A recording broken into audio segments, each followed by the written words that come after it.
প্রেম আদব নেই, ও সারা জীবন জাহান্নামে ঢুকবে, জান্নাত জীবনে দেখতে পাবে না। এই কথাটা বুঝতে পারলেন? নবীকে চেনেন বাপ। আমার ডিউটি এটাই, আপনাদেরকে রসুল চিনানো। নবীর ডিউটি হচ্ছে আপনাদের ঘরে আল্লাহ চিনানো। জোরে বলুন সুবহানাল্লাহ। আমার ক্ষমতা নেই বাপ আল্লাহকে চিনাবার, ওটা রসুলুল্লাহকে স্পেশাল আল্লাহ পাঠিয়েছে। যান, আপনি যান, এদের সঙ্গে আমাকে জুড়ে দিন, আমার প্রেম ভালোবাসাদের সঙ্গে জুড়েন, এটা নবী পাকের কাজ। তো বাদশাহ লোক পাঠিয়ে ওদেরকে বন্দি করেছে। যখন বন্দি করে নিয়ে আসছে, সরল প্রাণ মানুষ চিৎকার দিচ্ছে, রে লোকগুলো কত ভালো, আপনি এদেরকে বন্দি করলেন। বাদশাহ সেই জায়গায় সবাইকে নিয়ে হাজির হয়েছে, তালাশ করে দেখছে বাড়ির, এই কি করতে এসেছিস, তোকে বারণ করলে ছেলেটা, এত বিয়াদব তৈরি হয়েছিস কেন, একটু ছেলে এত বিয়াদব। দেখছে সুড়ঙ্গ রাসূলুল্লাহর মাজার মোবারকের কাজ পর্যন্ত পৌঁছে গেছে। যারাই হই হই করছিল তারাই বলছে, আরে এত বড় মুনাফেক, এত বড় মুনাফেক। আজও তোমার আমার মুনাফেক আছে না নাই সমাজে? একটু বোঝো, বুঝে বুঝে পা ফেলেন, আমার বোঝার উদ্দেশ্য সেটাই। আল্লাহ নবী বেশাক হায়াতুন নবী, আল্লাহ নবীকে যখন আমি আপনি সালাম দিই, নবী পাক সালামের জবাবটা দিয়ে থাকেন। এ নওজোয়ান তরুণেরা, এ নবী পাকের প্রেমিকেরা, মদিনার উপরে যখন এমন করে ইজিদ বাহিনী হামলা করে দিয়েছিল, ওই সময় মদিনা নববী শরীফের ভেতরে গিয়ে আমার নবী পাকের একজন সাহাবী বয়স্ক মানুষ নামাজের মধ্যে ছিল। তিনি বেরোবার আগে ইজিদ 10,000 সৈন্য পাঠিয়েছিল মদিনার উপরে হামলা করবে বলে। সঙ্গে সঙ্গে যখন মদিনা নববীকে ঘিরে ফেলে, ওই সাহাবী বয়স্ক মানুষ বেরোতে পারেনি। তাই জানকে বাঁচাবার জন্যে ওই সোনারি যে জালি রয়েছে, ওর ভেতরে যে কামরাটা, ওটা হলো আম্মা জান আয়েশা হুজুরের ঘর। ওই ঘরের মধ্যে ঢুকে পড়ে, নবী পাকের রওজা মোবারকে মাজারের পাশে একেবারে লুকিয়ে পড়ে। এ যুবকেরা, পরে যখন তুর্কি বাহিনীরা, আহলে সুন্নাতুল জামাতের সৈন্যরা ইজিদ বাহিনীকে হাঁটিয়ে দিয়ে আল্লাহ নবীর মদিনা নববী শরীফের ইজ্জতকে যখন ফিরিয়ে আনে, ওই সময় সাহাবী ওখান থেকে বেরিয়েছিল, বেরিয়ে বলেছিল, আমি জানকে বাঁচিয়ে 3 দিন ওখানে লুকিয়েছিলাম। আমি অবাক হয়ে গেলে একটা ঘটনা দেখে। কি ঘটনা দেখে? কেননা ইজিদ বাহিনী মদিনা নববী শরীফে 3 দিন আযানকে বন্ধ করে দিয়েছিল, 3 দিন মদিনা নববী শরীফে ইকামতকে বন্ধ করে দিয়েছিল। এ যুবক শুনে রেখে দাও, এই সমাজে একদল মুসলমান রয়েছে যারা ইজিদের বড় গুণগান গায়। ইজিদ কত বড় জাহান্নামী দেখুন।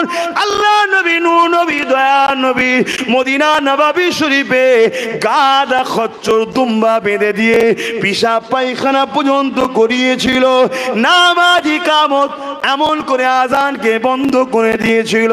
ওই সাহাবী বলতে লেগেছে, আমি অবাক হয়ে গেলাম, মদিনা নববী শরীফের ভেতর থেকে, রওজা মোবারকের ভেতর থেকে প্রতিটা টাইমে টাইমে আযান, ইকামত, নামাজের আওয়াজ আসতো। আরো জোরে বলুন সুবহান আল্লাহু আকবার। জিন্দাবাদ, জিন্দাবাদ, জিন্দাবাদ। ভাবুন, আমার নবী শানটা বুঝুন, নবীর আজমাতটা বুঝুন। আল্লাহ কোরআনের মধ্যে ঘোষণা করছে, এই মুমিনেরা, এই ইমানদারেরা, তোমাদের গলার আওয়াজ যদি, খুব ভালো করে শুনবেন, তোমাদের গলার আওয়াজ যদি আমার নবীর আওয়াজের ওপরে উঠে যায়, তোমাদের জীবনের সমস্ত আমল বরবাদ। মুহাদ্দিসিনরা, মুফাসসিরিনরা বলছে, যদি কেউ গুনাহ করে তার জন্য কোনো ভালো কাজ করলে তার আমল বরবাদ হয় না। ধরুন একজন টিভি সিনেমা দেখেছে, আবার নামাজ পড়েছে। সিনেমা দেখার জন্য গুনাহ যেমন হয়েছে, নামাজ পড়ার জন্য সওয়াবও হয়েছে। এই সিনেমা দেখার জন্য নামাজে সব বাদ যাবে না, শুনছেন তো নাকি? ওটা পাপের খাতায় জমছে, এটা নেকির খাতায় জমছে। কিন্তু যে বেঈমান হয়, ঈমান যার থাকে না, তা বানায়, হাজারো নামাজ পড়ুক, তার নেকি কোনোদিন হবে না। তা নবীর গলার আওয়াজের থেকে যদি তোমাদের আওয়াজ বেড়ে যায়, আল্লাহ বলছে তোমার জিন্দেগির আমল বরবাদ। তার মানে নবীর আওয়াজের থেকে আওয়াজ উঠে যায় মানে সে বেঈমান হয়ে যায়। কথা মাথায় ঢুকছে? আল্লাহ নবীর এক সাহাবী এই আয়াতটা শোনার পরে 3 দিন নবীর দরবারে আর আসেনি। 3 দিন ঘরে ঢুকে না খেয়ে কাঁদছে। আল্লাহ নবী সাহাবীদেরকে পাঠিয়েছে, খোঁজ নাও গো, আমার এই সাহাবী আসে না কেন? খোঁজ নিয়েছে, বাড়িওয়ালারা বলছে 3 দিন ধরে ঘরে ঢুকে বসে কাঁদছে আর শুধু বলছে আমি বরবাদ হয়ে গেলাম, আমি জাহান্নামী হয়ে গেলাম, আমি ধ্বংস হয়ে গেলাম। খাইনে, কারোর সঙ্গে কথা বলেনি। হুজুরের কাছে খবর এসছে, হুজুর বললে যাও আমার সালাম দিয়ে জিজ্ঞেস করো কারণ কি। সালাম দিয়ে বলেন হুজুর পাঠিয়েছে, কারণ কি জানতে বলেছে। সাহাবী বলছেন আমার জন্মগত গলার আওয়াজ জোরে। যেমন আমি দেখবেন অজ করতে করতে একটু জোরে বলে ফেলি, অনেকে হয়তো ভাববে হুজুর মনে হয় কি বলে বড় বেশি চিল্লাচিল্লি করে ফেলছে। আরে এটা ইমোস হয়ে যায়, কথা বলা অভ্যেসে হয়ে যায়। এক একজন আছে আপনার গ্রামও দেখবেন সাধারণ কথা বলছে কিন্তু পাচ্ছিলই জোরে। তা আমি না জানি আমার নবীর আওয়াজের উপরে যদি আওয়াজ উঠে যায় আমি তো বরবাদ হয়ে গেছি। রাসূলুল্লাহর কাছে খবরটা এলো, আল্লাহ নবী বলছেন শোনো আমার সাহাবীকে খবর দাও, সে আমাকে এত ভালোবাসে, এত আদব দেখিয়েছে, যা ওই সাহাবীর জন্য জান্নাত হয়ে গেছে। জোরে বলুন সুবহানাল্লাহ, আরো জোরে বলুন সুবহানাল্লাহ। তাহলে ভেবে দেখুন আমি যেটা বুঝাতে চাইছি, 50 বছরের নামাজ, 50 বছরের রোজা, 50 বার হজ, 50,000 মাদ্রাসা, যাই বানাও না কেন, একবার যদি নবীর গলার আওয়াজের থেকে আওয়াজ বেশি হয়ে যায় তাহলে সব আমল বলুন। তাহলে কার মাকামটা আল্লাহ বেশি দিয়েছে, আপনার 50টা হজের, 50,000 মাদ্রাসা বানানো, না নবী পাকের সম্মান? সেই সম্মান আমরা করতে পারছি? ভেবে দেখুন তো। যে নবী আজও আমাদের জন্য কাঁদে, আমরা সেই নবীর দুশমনদেরই হাতকে শক্ত করি। বললেই তো অনেকে আমাকে ভুল বোঝে, কেউ বুলডোজারদের নবীর মাদ্রাসাকে ভাঙছে, আমরা তাদেরকেই সাহায্য করছি বকলমে। আবার কেউ মাদ্রাসা শিক্ষক নিয়োগ বন্ধ করে দিয়ে মাদ্রাসাকে নীরবে হত্যা করছে। শিক্ষক থাকলে ছাত্র থাকবে, শিক্ষক না থাকলে ছাত্র থাকবে না, আর ছাত্র না থাকলে মাদ্রাসা। ফুরফুরা শরীফের টাইটেল মাদ্রাসায় 14টা শিক্ষক নেই, খোঁজ নেবেন কালকে, বেশি দূর নয়, 14টা নাই। চলে যান সীতাপুরে, 11টা শিক্ষক নেই। এই নিয়োগ বন্ধ করছে কারা? আমি কথা বলি, আমি, আমার ভাই বন্ধ করছে। এই বন্ধ যারা করছে তাদের লক্ষ্য হলো মাদ্রাসা শিক্ষাকে মিটিয়ে দেওয়া। কেউ বুলডোজার দিয়ে ভেঙে মিটাচ্ছে, কেউ কোর্টে লড়ে মিথ্যা প্রোপাগান্ডা দিয়ে মাদ্রাসার নামে কেস করে বন্ধ করছে, কেউ আবার শিক্ষক বন্ধ করে সেই বন্ধ করে দিচ্ছে। মনে রাখবে রসুনের মাথাটা আলাদা হতে পারে, পিছনটা সব এক জায়গায় আছে। যাদের পিছনে আমরা ঘুরে বেড়াই, যাদেরকে সাপোর্ট করি, যাদেরকে সহযোগিতা করি, আমাদের সহযোগিতায় ওদের কোমর মজবুত হয়, ওদের গদি মজবুত হয়। ওরা ওই গদিতে বসে ঠান্ডা ঘরে আমার নবীর দিনকে মিটায়, আমরা তাদেরকে সাপোর্ট করি। আল্লাহর আযাবের অপেক্ষা করতে হবে আমাদের ঘরে। আর যদি বলেন যে না আমাদের ভুল হয়েছে, তওবা করুন, ফিরে আসুন, নিজেদের পায়ে নিজেরা দাঁড়ান। কোন বেঈমান গাদ্দারের পিছনে আর ঘোরার প্রয়োজন নাই। তাতে ফায়সালা কি হবে, রেজাল্ট কি হবে, ওটা আপনি ভেবে কি লাভ? ও ফায়সালা আল্লাহর হাতে ছাড়ুন। কথা বুঝছেন না? বোঝেন না? অসুবিধা হচ্ছে? কাউকে ধরে বেঁধে এনেছি? কিছু ভুল বলছি? হ্যাঁ হুজুরের দল নয় তো। আমি মনে করি মানুষ সত্যটাকে জানুক। খুব দুঃখের সাথে বলছি ভাই, আহা, আল্লাহ নবী একদিন কাবা শরীফ তওয়াফ করতে গেছে। মন দিয়ে শোনেন, এত অন্যায়ের পরে আজও যে আল্লাহ আযাব দেয়নি কেন শোনেন। কাবা শরীফ তওয়াফ করতে গেছে, তওয়াফ করতে গিয়ে হঠাৎ রসুল কাবার সামনে সেজদায় পড়ে গিয়ে চোখের পানি ফেলে কেঁদেই যাচ্ছে। আল্লাহ পাক জিবরাইলকে পাঠালেন, যাও আমার হাবুব কেন কাঁদে দেখো। রসুল কেন কাঁদে আল্লাহ জানে না? জোরে বলুন। যদি দিলেই হয়ে যেত তাহলে আমরা জানতে পারতাম। তাই জিবরাইলকে জানাবার উদ্দেশ্যটা কি? যাতে করে আমাদের কাছে মেসেজটা আসে, ঠিক না? আহা, হযরত জিবরাইল আলাইহিস সালাম দুনিয়া জমিনে চলে আসলেন, আল্লাহ নবীকে সালাম দিলেন, আসসালামু আলাইকুম ইয়া রাসূলুল্লাহ হাবিবাল্লাহ। হুজুর আপনি কেন কাঁদেন? আল্লাহ নবী বলেছিলেন, ও হযরত জিবরাইল আমি কেন কাঁদি আল্লাহ জানে। তখন তোমার মাধ্যমে জানতে চেয়েছে, ও হযরত জিবরাইল শুনে রেখে দাও, আমি যখনই কেঁদেছি ওই কান্নাটা আমার গুনাহগার উম্মতিদের জন্য কেঁদেছি।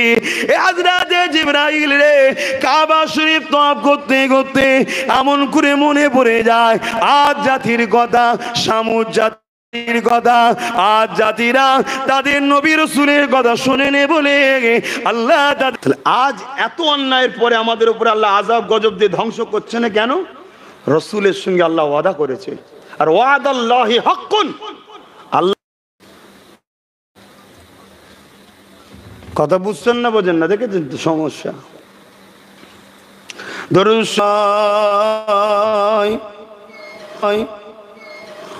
দু চোখের না তো আপনি ক্ষতি করে ফেলছেন না তো?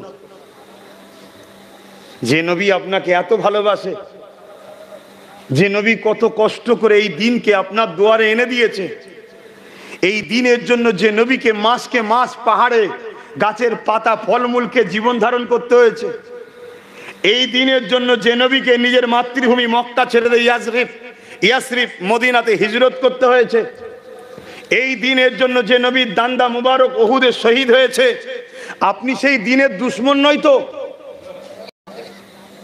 আপনি ভাবছেন আমি কোথায় দুশমন? আপনি ডাইরেক্ট দুশমনি করেন না, মেনে নিলাম।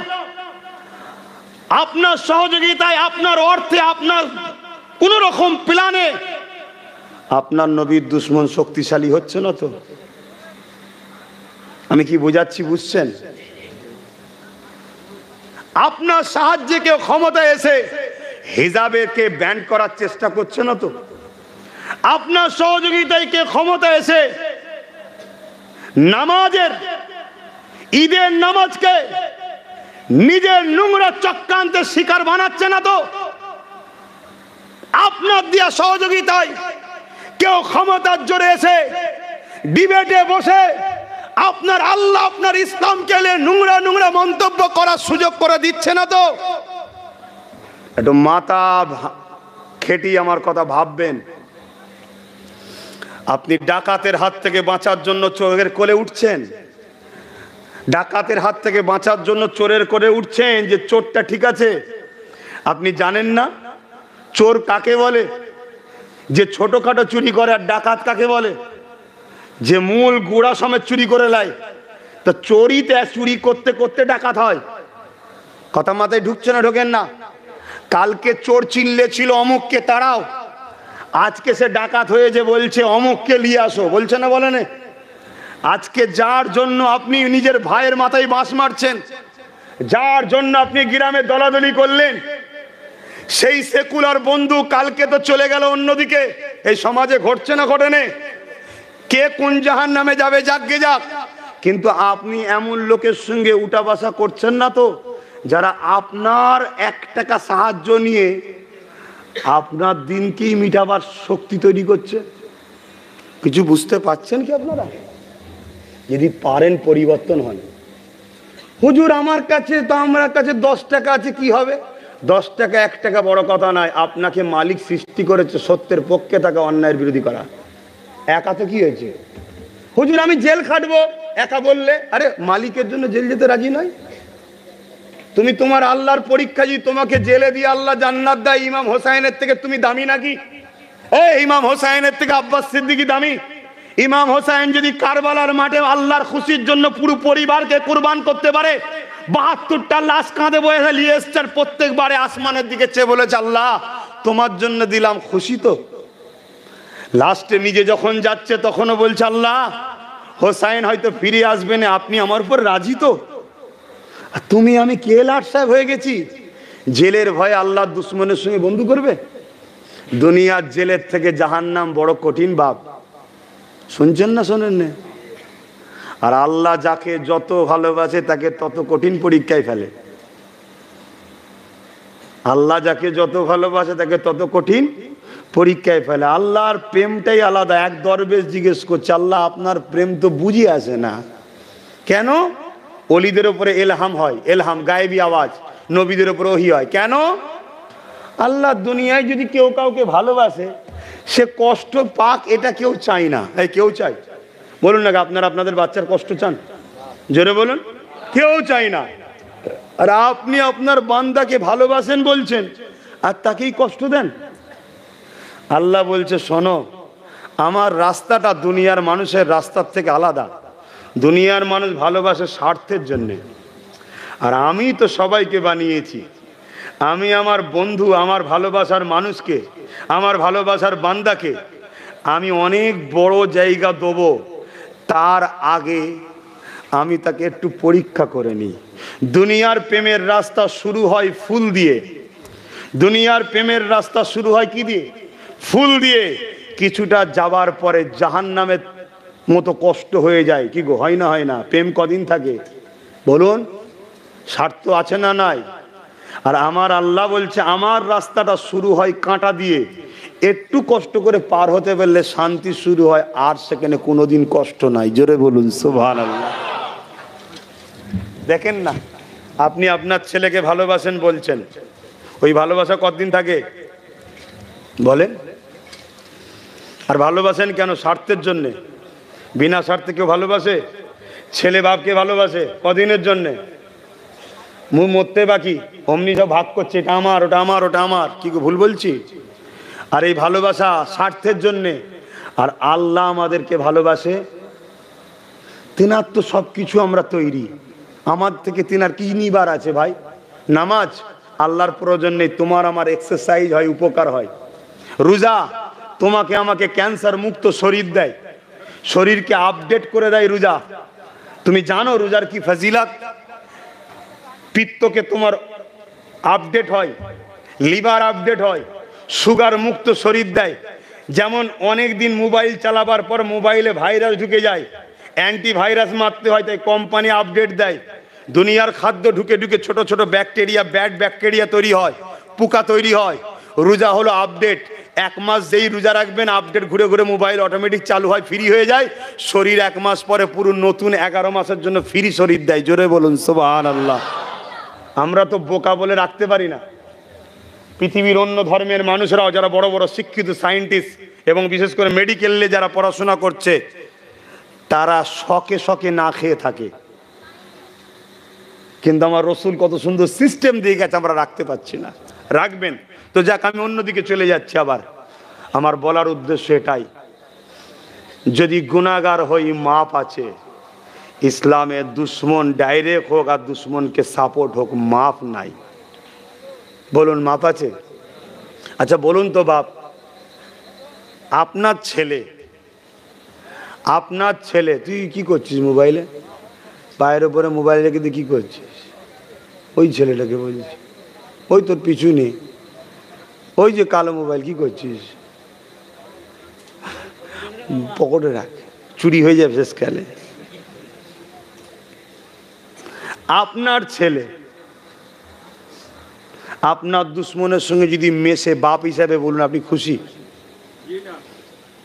আচ্ছা ছেলে বলুন, আপনার আব্বা যার উপর আপনার কোনো জোর দেখাবার ক্ষমতা নাই, তারপরও আপনার দুশ্মনকে যদি ঘরে নিয়ে এসে খানা খাওয়ায়, আপনি খুশি হবেন? ছেলে বলুন।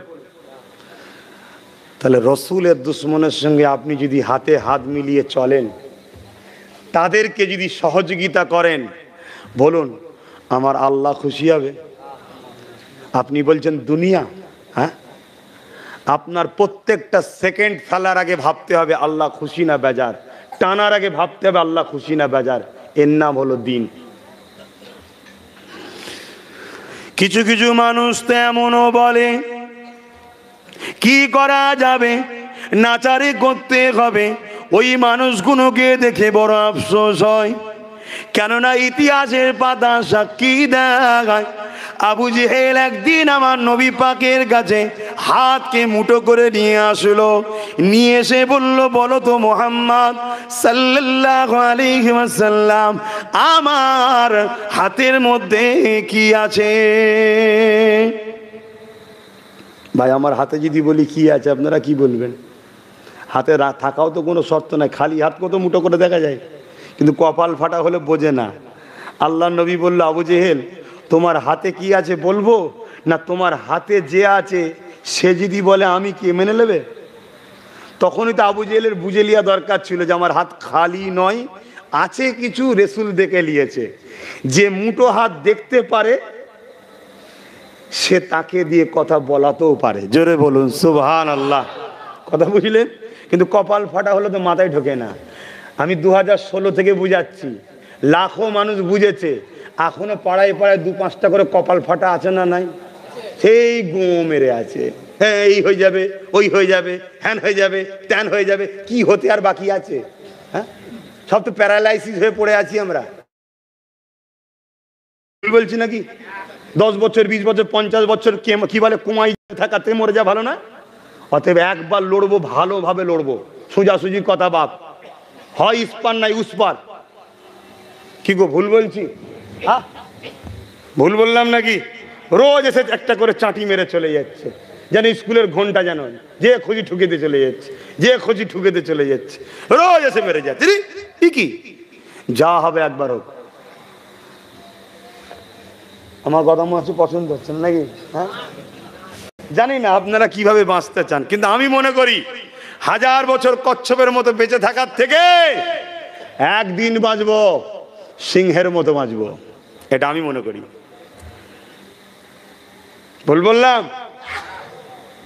অনেকবার কলিকাতায় গেছেন, লাখো মানুষের প্রোগ্রাম শুনতে গেছেন, গেছেন না? গেছেন না? আমি একবার গেছি না গেছিনি? বুদ্ধুন তো দেখি, মুরব্বী বাপ থেকে শুরু করে, মা থেকে শুরু করে জিজ্ঞেস করুন তো, ওই রকম ভাবে ঘুরতে হবে। একবার উঠবো, দুনিয়া দেখবে মোস্তফার গোলাম উঠছে, দেখ, এটা আমি চাই। কথা মাথায় ঢুকছে না ঢোকে নে? হ্যাঁ। আরে লাখো আব্বাস সিদ্দিকী আজানে বাজারে ইদিক উদিক ঘুরে বেড়াচ্ছে, কোন এলাকার কুকুরও চেনে না তাকে, আছে না নাই? রাত্রে যদি এলাকায় ঢোকে, ওর গ্রামের কুকুর তাড়া করবে। আরে আমি তোর ঘরের লোক রে, রোজ এসি, তাকেও চেনে নে, কুকুরও চেনে নে। ওরকম জিন্দেগি করে কি লাভ? মোস্তফা জানে রহমতের গোলাম হও, দিলে আল্লাহর ভয় রাখো, দুনিয়া তোমায় ভয় করবে। দিনে রাসূলুল্লাহর প্রেম রাখো, দুনিয়ার অলিতে গলিতে বাজারে শুধু তোমারই চর্চা হবে। জোরে বলুন সুবহানাল্লাহ। হ্যাঁ, রসুলকে ভালোবাসো, নবীকে পিয়ার করো। তা কি কথা বলতে গিয়ে চলে গেলাম আবু জেহেলের কথাটা, শুনেছেন না আপনারা সবাই? হাতে মুঠো করা। কিন্তু আমি একটা জিনিস আপনাদেরকে বুঝাচ্ছি, ওই পাথরের থেকেও আশরাফুল মখলুকাত কিছু মানুষকে দেখে আমার আফসোস হয় যে তোর থেকে পাথরটা অনেক দামি। আবু জেহেলের হাতে পাথর, তাই তো নাকি? তাহলে কার কবজায় পাথরটা? একটু সাড়া দেবেন। কে পাথরটাকে বেচেছে? সিলেক্টেড কে করেছে? এখন ওই পাথরের উপরে জোর কার? আবু জেহেলের। আর মোহাম্মদ রসুল বলছে তোর হাতে যা আছে যদি বলে আমি কে মানবি? আবু জেহেল বলছে মোহাম্মদ প্রশ্নটা বড় জটিল করে দিলে, উত্তরটা বড় জটিল করে দিলে। আল্লাহ নবী বলছে মানবি কি বল? বলছে হ্যাঁ মেনে নেবো। আল্লাহ নবী আবু জেহেলের হাতের দিকে তাকালেন, হাতের ভেতর থেকে আওয়াজ আসছে আশহাদু আল্লাহ ইলাহা ইল্লাল্লাহু ওয়া আশহাদু আন্না মুহাম্মাদান আবদুহু ওয়া রাসূল। জোরে বলুন সুবহানাল্লাহ। এগুলো কি ইট? তো এ কথা বলেন, কথা বলতে পারে? জোরে বলুন। কিন্তু আল্লাহর ক্ষমতা আছে না নাই কথা বলাবার? জোরে বলেন। আমি তুমি যখন দুনিয়া এসেছিলাম কথা বলতে পেরেছিলাম? কথা বলার ক্ষমতা কে দিয়েছে? তোমার আমার মতো হাজারো লোক আছে, মুখ রয়েছে, দাঁত রয়েছে, সব রয়েছে, কথা বলতে পারে? তাহলে মুখ থাকলেই যে কথা বলবে এমনটা নয়, কথা বলাতে যদি মালিক দেয় তবে বলতে পারবে। আল্লাহ ক্ষমতা দিয়েছে বলতে পারছি, একেও যদি আল্লাহ বলে বল, ওই ইঁটটাও কথা বলতে পারবে। জোরে বলুন সুবহানাল্লাহ। তার প্রমাণ একটা বুখারী থেকে দিয়ে যায়। নবী পাক যে কাঠের গুঁড়িতে দাঁড়িয়ে খুতবা পড়তো, ওই কাঠের গুঁড়ি যখন চেঞ্জ হচ্ছে সে কাঁদছে। আল্লাহর নবী বলেছে, অনেক বড় কথা, কাঁদছিস কেন? হুজুর আপনি পাকা মেম্বার হবে, আমায় ছেড়ে দেবেন? আল্লাহর নবী বলল, তুই আমার সঙ্গে জান্নাতে যাবি। জোরে বলুন সুবহানাল্লাহ। হায় রে, আব্বাস জান্নাতে যাবে কি কোনো গ্যারান্টি নাই, কিন্তু এই কাঠের গুঁড়িটা আমার থেকে এখন সৌভাগ্যবান, সে জান্নাতি হয়ে গেছে। জোরে বলুন সুবহানাল্লাহ। কিসের জন্য জান্নাত পেল? জোরে বলুন। আমার নবীর প্রেম ওকে জান্নাতে নিয়ে যাচ্ছে। জোরে বলুন সুবহানাল্লাহ। আরো জোরে বলবেন না সুবহানাল্লাহ? আর একটু খুশিতে বলবেন না সুবহানাল্লাহ? নারী দিবে। নবীকে প্রেম করুন, কোন দিক দিয়ে আল্লাহ আপনাকে চেঞ্জ করে দেবে আপনি ভাবতেই পারবেন না। তাহলে আমি যেটা বলতে চাইছি, তাহলে হাতের ভেতর থেকে কলমার আওয়াজ হলো, পাথর। আবু জেহেল কপাল ফাটা। আরে তুমি এত বড় জাদুকর, আমার পাথরে জাদুকর দিলে? হ্যাঁ দেখেন, দেখেছেন কপাল ফাটা তো। এতদিন শুনছিলাম আমি নাকি অন্য কারো সাথ থেকে লিয়েছি, এখন শুনছি আর একজনের থেকে নাকি লিয়েছি। বলছে না, বলেন কপাল ফাটা তো, শুধু ঘুরাচ্ছে। শুধরাবে না, এ শুধরাবার নয়, যে কোনো শুধরাবার ঠিক শুধরে যাচ্ছে। বলুন ইনশাআল্লাহ। আল্লাহ হিদায়েত করুন, আল্লাহুম্মা আমিন। আবু জেহেল রাগেতে পাথরটা ছুঁড়লো, দূর বলে ছুঁড়ে ফেলে দিয়েছে। কেন? তোকে আমি বাঁচলাম, আমি তোকে বেঁচে নিলাম, আমার হাতে ছিলিস, তোকে আমি সিলেক্টেড করেছি, আর তুই গুণ গাইছিস মোহাম্মদ রসুলের। রাগেতে ছুঁড়ে ফেলে দিয়েছে। পাথরটা গিয়ে কোথায় পড়েছিল বলুন? শুনেছেন তো আজ আপনারা? দয়ার নবীর কদমে গিয়ে পড়েছে। এ থেকে প্রমাণ কি? যে যার গোলাম হয় তার কদমে থাকে।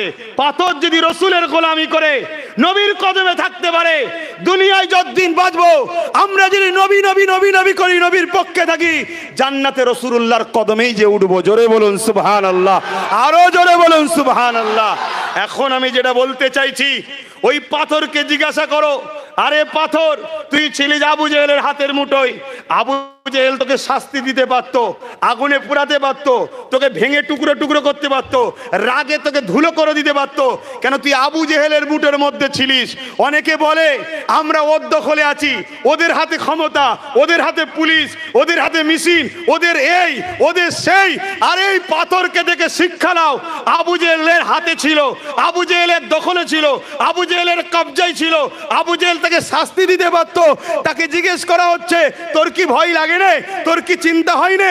পাথর একটাই আওয়াজ দিয়েছিল, যখন মোহাম্মদ রসুলের ইজ্জতের ব্যাপার হয়, মোহাম্মদ রসুলের শানের ব্যাপার হয়, আমাকে মারবে কি, ভেঙে দেবে কি, পুড়িয়ে দেবে কি, ও সব কিচ্ছু ভাবিনি। কার হাতে ছিল ভাবিনি, কোন দেশে বসবাস করছি ভাবলে হবে না, কার দখলে আছে ভাবলে হবে না। পাথরকে দেখে শিক্ষা নাও, মোহাম্মদ রসুলের পক্ষে দাঁড়িয়ে কথা বলতে হবে। এটাই আমাদেরকে শিক্ষা দিয়ে গেছে। জোরে বলুন সুবহানাল্লাহ। আরো জোরে বলুন সুবহানাল্লাহ। অর্থাৎ যে মেয়ে বা ছেলে আমার নবী পাকের স্থানে গুস্তাগি করে, সে মানবরূপী পশু ছাড়া অন্য কিছু নয়, সে সন্ত্রাস ছাড়া অন্য কিছু নয়, সে জালিম ছাড়া অন্য কিছু নয়। যে রাসূলুল্লাহর বিরোধী করে তার বিরুদ্ধে যেমন লড়াই করতে হবে, রাসূলুল্লাহর বিরুদ্ধে যে তার বিরুদ্ধে সংগ্রাম করতে গিয়ে কেউ যদি বলে এখানে আন্দোলন নয় অন্য জায়গায় করো, জানতে হবে এরও বুকে রোগ আছে, এর বিরুদ্ধে আমাদেরকে লড়াই করতে হবে। ঠিক না বেঠিক গো? জোরে বলো ঠিক না বেঠিক? যদি না করো মনে রেখে দিও, কিয়ামতের দিন শাফাত পাবে। যাও, যার দরদি হয়েছিল তার কাছে শাফাত লিখে যাও। আর মনে রাখবে, কিয়ামতের দিনে সমস্ত নবীরাও নফসি নফসি করবে। শুনছেন? কে? আদম সাফিউল্লাহ নফসি নফসি, মুসা কালিমাতুল্লাহ, কত বড় নবী, যিনি আল্লাহকে বলেছিলেন একদিন, আল্লাহ আপনি যদি মুসা হতেন আর আমি যদি আল্লাহ হতাম। কত বড় কথা, বুঝতে পারছেন? এটা ওনাদের মুখে মানায়, আমাদের মুখে মানায় না। কেন? বন্ধু হয় আল্লাহর। কথা বুঝে আসছো তো? তা আপনি যদি আল্লাহ হতেন, এই মুসা হতেন, আর আমি মুসা যদি আল্লাহ হতাম, আপনি আমার কাছে কি চাইতেন? আমার আল্লাহ বলেছিল, মুসা তুমি যদি আল্লাহ হতে, আমি যদি মুসা হতাম, আমি তোমার কাছে সুস্থ শরীর চাইতাম। কি শরীর? আর পৃথিবী জুড়ে ডাক্তারদের ব্যবসা চলছে যাতে করে মানুষ অসুস্থ হয়। ভেজাল খাবার, ভেজাল খাদ্য, ভেজাল তেল, ভেজাল সব কিছু তৈরি হচ্ছে। যারা দায়িত্ব আছে তারা জানে না। এই জানে না ভেজাল কারখানা, 2 নম্বর ফ্যাক্টরি, সব দুধ নকল, ডিম নকল, চাল নকল, হলদি নকল, সব খাদ্য নকল তৈরি হচ্ছে। এ জানে না, এ কথা বলছে না, বলে না।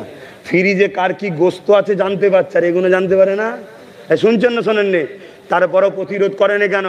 কোটি কোটি টাকা অ্যাকাউন্টে চলে যাচ্ছে, আর ওরা তো এই খাবার খায় না, ওদের জন্য স্পেশাল তৈরি হয়। মরবে কারা? সরল পিনান মুসলিম, হিন্দু, দলিত, আদিবাসী, সাঁওতাল, বাগদি, যারা এই বাজার থেকে কিনে খায়। কথা মাথায় ঢুকছে না ঢোকে নেই? পাবলিকের কেউ নেই বাপ। ধর্মর বিভাজন দেখিয়ে দরদ দেখাতে হয়, শুধুমাত্র বিভাজন না করলে রুটি শাঁকা যাবে না। তাই সব এক, গরিব মারো। আর মুসলমানকে ডবল মারতে চাই কেন জানেন? আমাদের আবার তেল আছে একটু বেশি। খারাপ নেবেন না। কেন? আমাদের সামনে কেউ বিপদে পড়লে সে কোন ধর্ম দেখিনি, তার পাশে দাঁড়িয়ে লড়াই করি। এ কথা শুনছেন না শোনেননি? এজন্য আমাদেরকে ডবল মার হচ্ছে, যে তুই তোর মতো চুপ থাক না, তুই আবার বেশি দরদ দেখাচ্ছিস কেন? ওই জন্য এক মারছে, আর এক কারণে মারছে আমরা গরিব তাই। ওদের বাড়ির কুকুরের থেকে আমাদের দাম কম। ওদের বাড়ির কুকুর যদি একটু কেউ কঞ্চির বাড়ি মেরে দেয়, তার যাবজ্জীবন জেল হয়ে যাবে। আর আমার ঘরের ছেলে, মনে পড়ছে না আনিস খান, ছাদ থেকে ফেলে দিল, বিচার হয়েছে? হবে না। এই কথা বুঝছেন না, বোঝেন না? হ্যাঁ, অনেক আমার ঘরের বোন, সে আদিবাসী হোক হিন্দু হোক, ছোট্ট ছোট্ট বোন রেপ হয়ে কবে শেষ হয়ে গেল, কোনো বিচার হচ্ছে? হবে না। কেন? গরিব। কিন্তু আমার ইসলাম শিখিয়েছে, গরিবকে যে ভালোবাসে আল্লাহ কিয়ামতের দিন তাকে ভালোবাসে জান্নাত দেবে। জোরে বলুন সুবহানাল্লাহ। প্রশ্ন হতে পারে, গরিব যদি হিন্দু হয়, তাকেও যদি কেউ খানা দেয়, ভাত দেয়, পাশে দাঁড়ায়, আমার আল্লাহ বলবে তুই আমার সৃষ্টির ওপরে দয়া দেখিয়েছিস, কোন ধর্মের দেখার দরকার নেই, আমার সৃষ্টি তো, যা তোর ওপরে আমি আজ দয়া দেখিয়ে জান্নাত দিচ্ছি। জোরে বলুন সুবহানাল্লাহ। তাহলে গরিবের বন্ধু মুহাম্মদ রসুল। জোরে বলুন সুবহানাল্লাহ। যদি আমরা সেই নবীর হই, তাহলে আমাদেরকে ভাবতে হবে, কে গরিবকে বাঁচাতে চায়, কে গরিবকে লুটতে চায়। যারা লোটে তাদের পক্ষপাতিত্ব করা মানে আমরাও গরিবদের দুশ্মন। কথা বুঝছেন না, বোঝেন না? আর যদি গরিবের পক্ষে হয়, তাহলে গরিবকে যারা লোটে তাদের বিরুদ্ধে আমাদেরকে লড়তে হবে। এটা আমাদের কাজ। আমরা অনেকে মনে করি নামাজ পড়ে নিয়েছি, রোজা রেখে নিয়েছি, হজ করে দিয়েছি, দাড়ি টুপি রেখে দিয়েছি, ডিউটি হয়তো পালন হয়ে গেল। এ যুবকেরা, তরুণীরা, বাপেরা, ইসলাম এত সহজ জিনিস নয় গো। নামাজ পড়েছেন, নিজের উপকার করেছেন, রোজা রেখেছেন, নিজের উপকার করেছেন, দাড়ি পরে রেখেছেন, নিজের উপকার করেছেন, হজ করেছেন, নিজের জিন্দেগির কামিয়াবি করেছেন। সমাজের জন্য আপনি কি করলেন বলেন? ইসলাম এত ঠুনকো ধর্ম নয়, ইসলাম এত ছোট জায়গা নয়। আল্লাহ পাক কোরআনের মধ্যে জানিয়ে দিলেন, এ দুনিয়ার মানুষেরা, আমি তোমাদেরকে দুটো কাজ দিয়েছি। প্রথম নম্বর কাজ হলো তোমরা অন্যায়ের বিরোধী করো, দ্বিতীয় নম্বর কাজ হলো ন্যায়কে প্রতিষ্ঠিত করো। একটা তারিখের হিসাব আপনাদেরকে দিয়ে যায়। অবশ্যই ইসলামের মধ্যে নামাজ আছে, ইসলামের মধ্যে রোজা আছে, ইসলামের মধ্যে দাড়ি টুপি মসজিদ মাদ্রাসা রয়েছে। কিন্তু ঠান্ডা মাথায় শুনে রেখে দেন, আমার নবী পাক মেরাজ থেকে নামাজ রোজা এনেছে, তার আগে আমাদের জন্য নামাজ রোজা ফরজ ছিল না। এ যুবকেরা, তরুণীরা, বাপেরা, তাহলে আমার নবী পাক তার আগে কি কাজ করেছে শুনছেন সবাই? 570 খ্রিস্টাব্দে আল্লাহ নবী দুনিয়ায় এসেছে। কত? জন্ম না এসছে? জোরে বলুন। এসেছে, জন্ম বলবেন না, এটা নবীর সামনে বিয়াদবি। আমাদেরকে জন্ম পড়ানো হয়, বিয়াদব বানানো হয়। পরীক্ষায় যদি পড়ে 570 খ্রিস্টাব্দে নবীর জন্ম, আপনি জন্ম কেটে দিয়ে লিখবেন আগমন। ফেল হয়ে যাবেন তবুও ভালো, আগমন লিখবেন। আকীদা ঠিক করুন। কথা কিছু বুঝছেন না, বোঝেন না? এটাই তো পরীক্ষা। আরে তোমার 30 বছর, 40 বছর, 50 বছর দুনিয়ার ক্ষমতা, তোমার কবরটা থেকে শুরু হবে আখেরাতের রাস্তা। কত রকম ভাবে আমাদেরকে শেষ করা হচ্ছে জানেন? আর এই সব কিছুর পিছনে একটা শক্তি আছে, যাকে বলা হয় রাজ ক্ষমতা। কি বলা হয়? রাজ ক্ষমতা। আর ওই ক্ষমতা যাদের হাতে, তাদেরকে দিই কিন্তু আমরাই দিই। কিন্তু আমরা একবারও ভাবছি না আমাদেরকে কিভাবে শেষ করা হচ্ছে। খুব ভালো দাঁড়ে বুঝবেন, আল্লাহ নবী 570 খ্রিস্টাব্দে 12 রবিউল আউয়াল সোমবার শুভে সাদেকের সময় দুনিয়া জমিনে আগমন করেছে। আল্লাহ নবী